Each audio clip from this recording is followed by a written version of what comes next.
প্রিয় ছাত্রছাত্রীরা, আনফোল্ডিং ফিলোসফির আজকের এপিসোডে আমরা আলোচনা করব সমাজ দর্শনের দুটি গুরুত্বপূর্ণ ধারণা, সামাজিক বিবর্তন এবং সামাজিক প্রগতি নিয়ে, অর্থাৎ social evaluation and social progress. সমাজ যে বিবর্তিত হয়েছে তা একটি প্রমাণিত সত্য, কিন্তু সমাজের যে প্রগতি হয়েছে তা নিশ্চিত করে কিন্তু বলা যায় না। আমরা প্রগতিতে গভীরভাবে বিশ্বাস করতে পারি, কিন্তু তা অন্যের কাছে প্রতিপাদন করতে পারি না যতক্ষণ না তাদের কাছে আমাদের মূল্যায়ন গ্রহণযোগ্য হয়। একই সামাজিক পরিবর্তনকে বিভিন্ন ব্যক্তি পর্যবেক্ষণ করতে পারে এবং ব্যক্তিগত দৃষ্টিভঙ্গি অনুসারে কারোর কাছে তা প্রগতির সূচক হয়, আবার কারোর কাছে তা অবনতির সূচক হতে পারে। মানব সমাজে প্রতিনিয়ত কোনো না কোনো পরিবর্তন আসছে, কিন্তু প্রশ্ন হলো, পরিবর্তন মাত্রই কি সামাজিক প্রগতিকে সূচিত করে? সমাজের গতি বহুমুখী, বিভিন্ন দিকে বিভিন্ন ধারায় সমাজ অগ্রসর হচ্ছে। এইসব গতি বা পরিবর্তন পরস্পরের ওপর ক্রিয়া করে কখনো বা একটি অন্যটিকে প্রতিহত করে, আবার কখনো বা একটি অন্যটিকে শক্তিশালী করে তোলে। এরা কখনো বা সমাজকে অগ্রগতির পথে নিয়ে যায়, আবার কখনো বা সমাজের অবনতি ঘটিয়ে থাকে। সুতরাং বলা যায় যে মানব সমাজ যদিও সদা পরিবর্তনশীল, তবু তা সব ক্ষেত্রে প্রগতিশীল নয়, অর্থাৎ পরিবর্তন মাত্রই প্রগতির পরিচায়ক নয়। সামাজিক বিবর্তন ও সামাজিক প্রগতি অভিন্ন কিনা এই প্রশ্নে বিভিন্ন দার্শনিকদের মধ্যে মতভেদ লক্ষ্য করা যায়।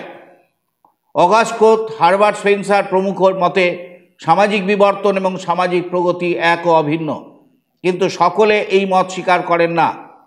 ম্যাকাইভারের মতে সামাজিক বিবর্তন ও সামাজিক অগ্রগতি অভিন্ন হতে পারে না। তিনি বলেন, বিবর্তন হলো একটি বৈজ্ঞানিক ধারণা এবং প্রগতি হলো একটি নৈতিক ধারণা। অর্থাৎ সামাজিক বিবর্তন কোনো নৈতিক মূল্যের সঙ্গে অনিবার্যভাবে সংশ্লিষ্ট থাকে না। এই প্রক্রিয়া কার্যকারণ সম্পর্ক ভিত্তিক বাস্তব ঘটনার সঙ্গে সংযুক্ত। সামাজিক প্রগতির ক্ষেত্রে একটি লক্ষ্য বা আদর্শকে মানদণ্ড হিসাবে স্বীকার করে নেওয়া হয় এবং বিচার করা হয় যে সমাজের গতিপথে কতটা মাত্রায় সেই লক্ষ্য বা আদর্শের অভিমুখী হয়েছে। সমাজবিজ্ঞানী গিন্সবার্গ বলেছেন যে সামাজিক প্রগতি হলো এমন একদিকে ক্রমোন্নতি বা বিবর্তন যা কোনো আদর্শ বা মূল্যের যৌক্তিক মানদণ্ডকে পূরণ করে থাকে। সমাজের বাস্তব গতিপথ অনুধাবন করলে আমরা দেখি যে তা সর্বত্র সরল নয়, বরং সমাজের পথ পরিক্রমা বক্র ও ঋজু। তার মধ্যে উত্থান ও পতন রয়েছে। সমাজের আদি স্তরে যে বিশৃঙ্খল অবস্থা ছিল তা ধীরে ধীরে অবলুপ্ত হয়ে অনেক স্থলে শৃঙ্খলা দেখা দিয়েছে। বিভিন্ন সামাজিক গোষ্ঠীর মধ্যে যেসব সংকীর্ণ প্রথা বা সামাজিক নিয়ম প্রচলিত ছিল, সেগুলির আবার অনেক স্থলে অনেক ক্ষেত্রে সমন্বয় ঘটেছে। একদিকে যেমন এসব প্রগতিমূলক পরিবর্তন দেখা দিয়েছে, অন্যদিকে সেরূপ প্রগতি পরিপন্থী পরিবর্তনও দেখা দিয়েছে। সমাজের মধ্যে যেমন সাম্যের ধারণা দেখা দিয়েছে, সেইরূপ অনৈক্য ও বৈষম্যও দেখা গেছে। সুতরাং দেখা গেছে যে সমাজের সবসময়ই যে অগ্রগমন ঘটেছে তা কিন্তু নয়।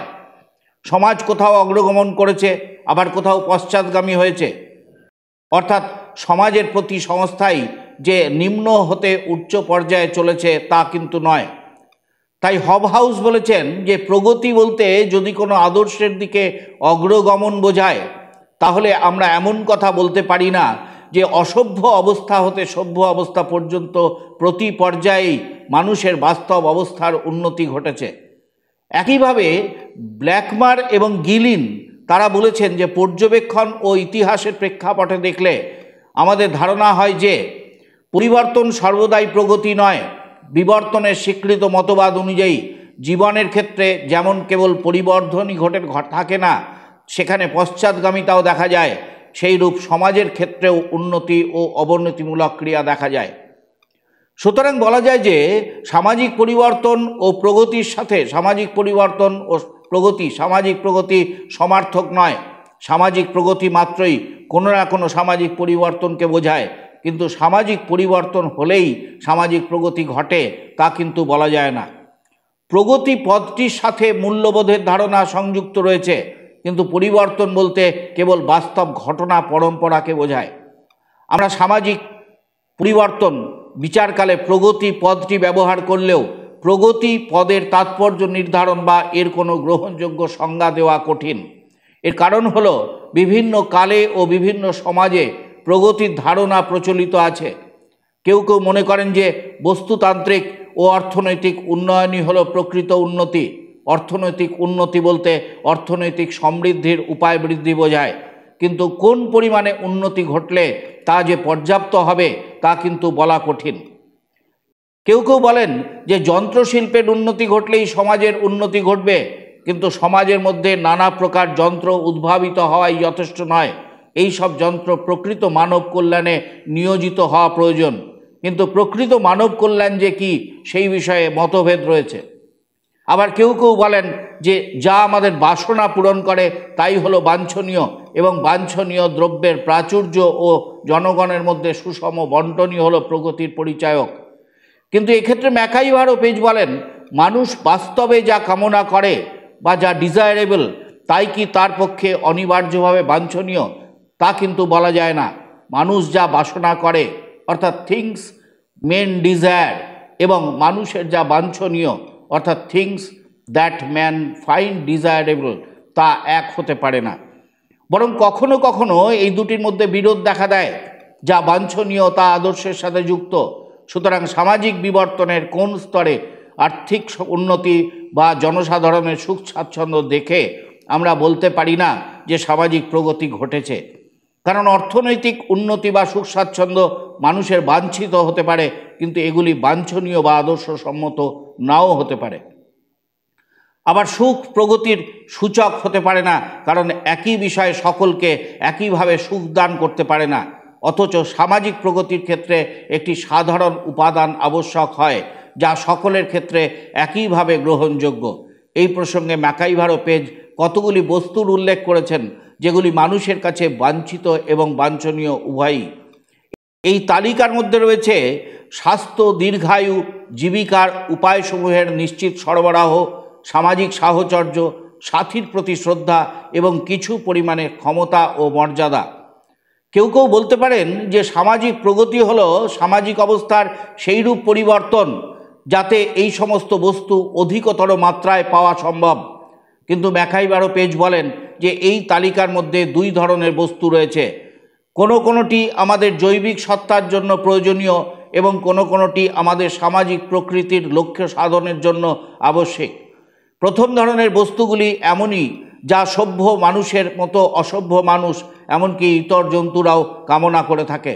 সুতরাং এগুলি সামাজিক প্রগতির প্রাথমিক শর্ত, এগুলিকে আমরা বলতে পারি, কিন্তু এগুলি প্রগতির আসল উপাদান হিসাবে গণ্য হতে পারে না।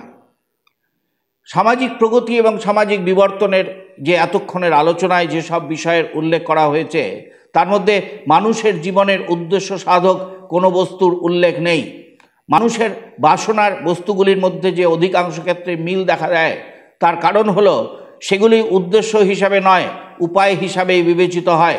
যখন এই সব বস্তুর সাথে সংস্কৃতির উপাদান যা মূলত লক্ষ্য হিসাবে বিবেচিত হয় সেগুলি সংযুক্ত হয়, তখন বিভিন্ন মানুষের মধ্যে ঐক্যমত্য থাকে না।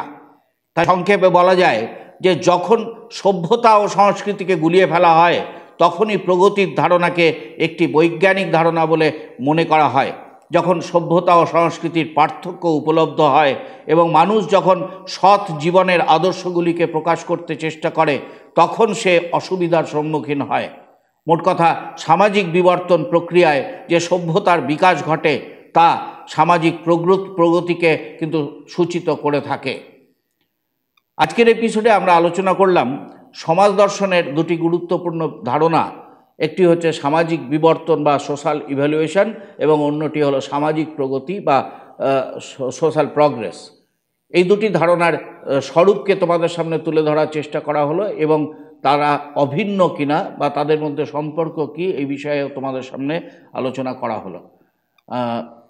মনোযোগ সহকারে তোমরা এই আলোচনা শোনো, বারংবার শোনো।